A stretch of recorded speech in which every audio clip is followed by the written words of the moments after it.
All right, we're going to work on kettlebell swings. So kettlebell swings are a phenomenal exercise to develop hinging strength, especially in the posterior chain. The prime movers here are the glutes and the hamstrings, but it works every muscle basically from our heel cords all the way up to our neck.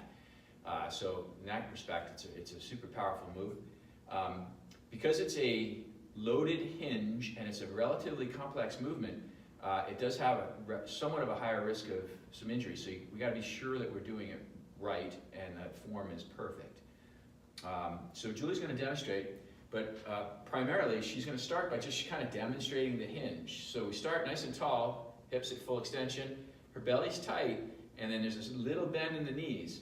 But once those knees are bent, the rest of the movement is isolated to the hip, and it's all hinged. So you'll see her do that. And as she hinges forward, she's keeping tension in her upper back.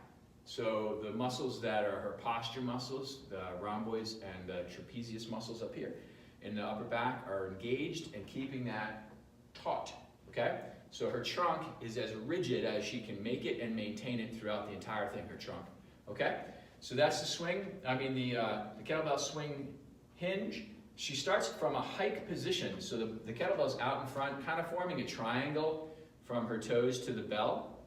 And you see she's out here. This is all nice and tight, and she's going to start the move with a hike pass back between her legs and then up into the hinge. Awesome, she's really good at this, as you can see. Does not have to go to parallel, so in other words, her trunk is not getting down to parallel. There's absolutely nothing relevant about the floor, so you don't have to touch the floor, graze the floor, whatever. And then she finishes with sort of a reverse hike pass, okay? So that's the kettlebell swing. You see Julie, Queen of Squats, mastering it and demonstrating perfect form.